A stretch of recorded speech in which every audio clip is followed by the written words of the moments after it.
Hey, what's up guys? Wanted to make a quick video today. Recently, I've been seeing a lot of Warlock players saying things like, I'm going to BFD, I'm doing no damage, my friends are laughing at me, I'm getting laughed out of the room, I'm at the bottom of the DPS chart, and my wife just left me. What do I do? And oh boy, I've been there before, trust me. And let me tell you man, it's not just you.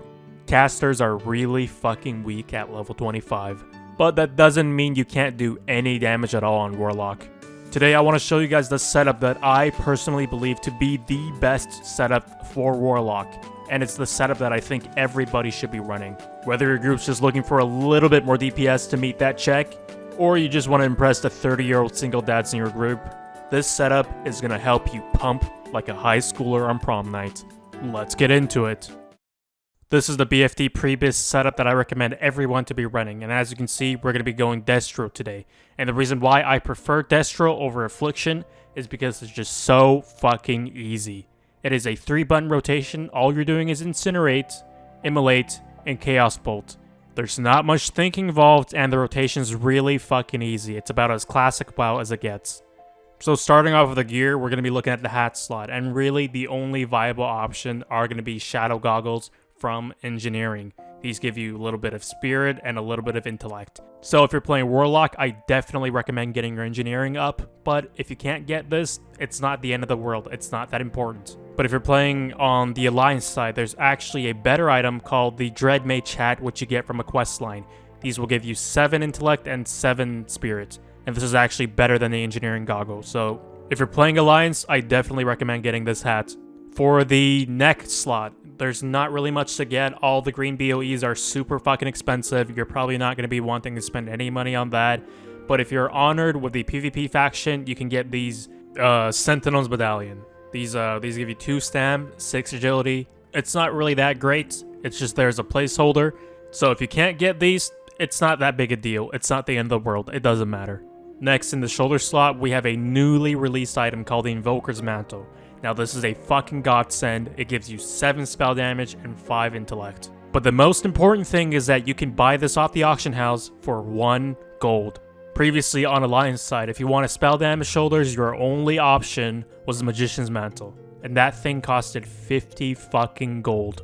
But the Invoker's Mantle actually give you 2 more spell damage for 4 less intellect. And most importantly, for only a fraction of the price. Thank fucking God. Next for the cape. Now there's not one specific item that you're going to be buying, but rather you're going to be looking for items with a suffix of Fiery Wrath.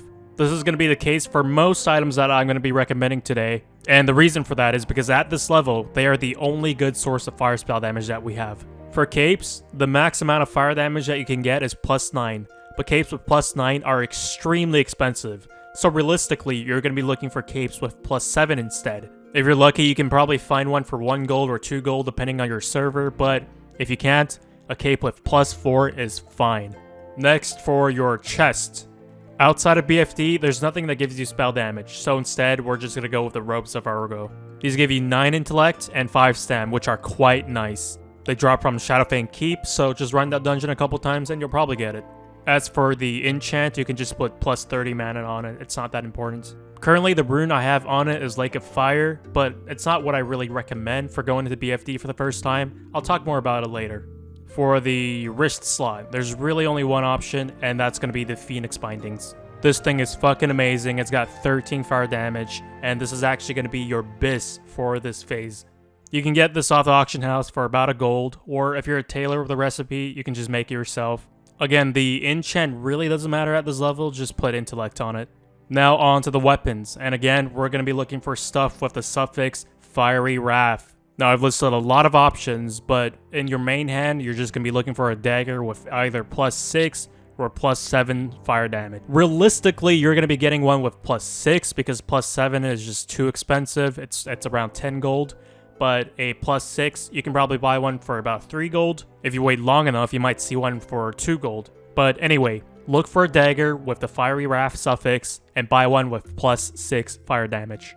In your offhand, you're also going to be looking for a Fiery Wrath item. Look for one with +7 fire damage, and that's going to cost you about 1 gold. Now for the gloves, and again, this is going to be a Fiery Wrath item. Now the highest these gloves can go is +11 fire damage, but it gets pretty fucking pricey. Most plus 11 gloves I see on my server get sold at around 15 gold. And come on, no one is willing to pay that much for a glove. Even the plus 9 gloves are getting pricey. So I figured you might as well just settle for a pair of plus 7 gloves. You can get it for a gold and it's not a big deal. Next we're going to look at the belts, and this time it's not a Fiery Wrath item. This is another one of the new items they released called the Invoker's Cord, and it's pretty fucking good. Previously, you would have had to use a Fiery Wrath belt that went up to plus 11. But the problem with those is, once again, they're pretty fucking expensive. This one is not far behind, sitting at 7 spell damage. Not to mention you also get a little bit of intellect out of it. This belt will probably run you about 1 gold on the auction house. It's good. Buy it. For the pants, we're looking at another Fiery Wrath item, and the highest that it can go up to is plus 16 fire damage. A plus 16 on my server at least goes for about 20 gold. So if you understandably don't want to pay that much for a pair of pants, you can settle for a plus 9 or a plus 7. They won't be that expensive. And once you have your pants, you can just put heavy armor kit on it for some extra armor. Okay, next we got the boots. Okay, so the best boots you can have before going to BFD are the Spider Silk boots. And the price for this, again, it's going to fluctuate based on the pro prices and what server you're on. But even if you're reluctant to spend the gold for it, I highly recommend it because you're going to need a pair for your epic crafted boots later anyway. So just bite the bullet, spend the money on it. It's going to be worth it later. And once you do have it, you can just put stamina on it. Moving on to the rings, we have the Lore Keeper's Ring. This is a ring that you get from being honored with a PvP faction. On Horde side, I think it's called the Visor's Ring. They're the exact same things. They are one of the only rings at 25 to give spell damage, so they're super, super valuable. Also, there's some mana per 5 on it, so that's nice. I don't expect everyone to be honored, but if you have the time, just grind it out. It's worth it. As an alternative, you can get the Seal of Rin if you're on the Alliance side, and for Horde side, I believe it's called the Sylvanas Ring.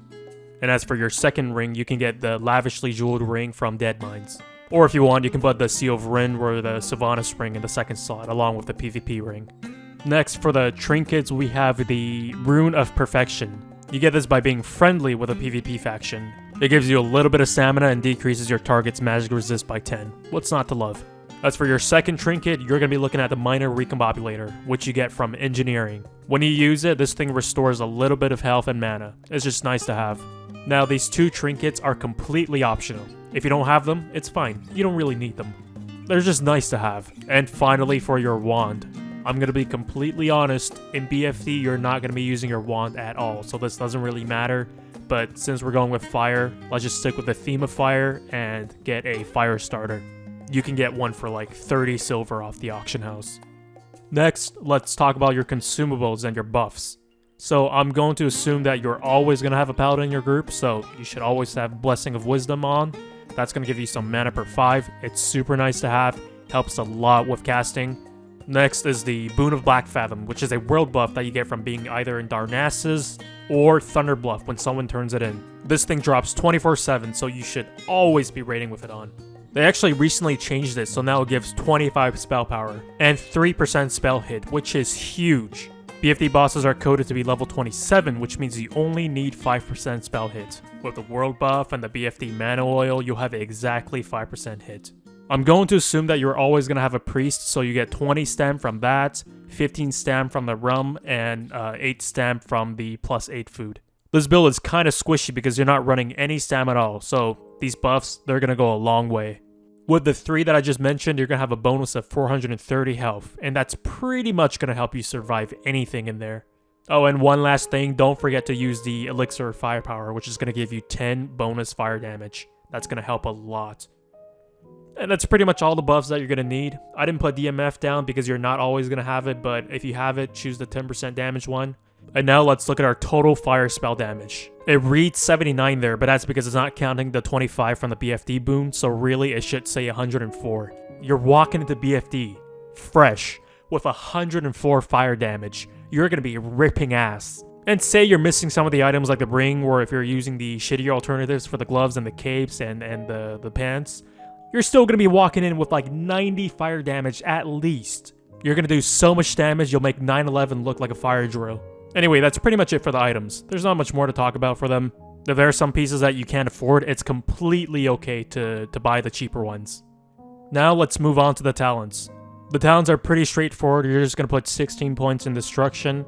First 5 points go into Cataclysm, obviously. It's not bad, but it's not great either. It decreases your destruction spell mana cost by 5%, which is, it's whatever. But you're never going to use Shadow Bolt, so there's no point in putting points in improved Shadow Bolt. So yeah, 5 points in Cataclysm.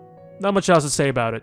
Next 5 points going to Bane, and again, this talent, it's not really that good. It really only affects your Immolate, it doesn't affect your Incinerate, and it doesn't affect your Chaos Bolt. But the alternative to it is Aftermath, which, yeah, it's just never gonna help. So yeah, we're never gonna bother with this. Yeah, 5 points in Bane, that's really your only option. Next, moving on, we have Devastation, which is gonna increase the crit rate of your spells by 5%. This is a pretty decent talent, so we'll take it, why the fuck not? 5% crit is pretty good. And now for the last talent point. There's really not much for you to put it into, so we'll just put it into Shadowburn as a filler. What Shadowburn is used for is when you know a boss is about to die and you don't have time to cast, you can cast a Shadowburn, which is an instant cast, to get your last bit of damage out. This will help your parse, and it'll make you look better on the DPS meter. But other than that, you're pretty much never going to be using it. And now for the runes. I know I put Lake of Fire here, but really, if it's your first time going in, I do not recommend Lake of Fire. While this is the highest DPS rune we have, it is contingent on a few things. The mana cost to keep up Lake of Fire is really fucking high, so if your group kill time is slow, you're going to be spending a lot of time life tapping. Also, if your tank is inexperienced, they may move the boss out of the fire.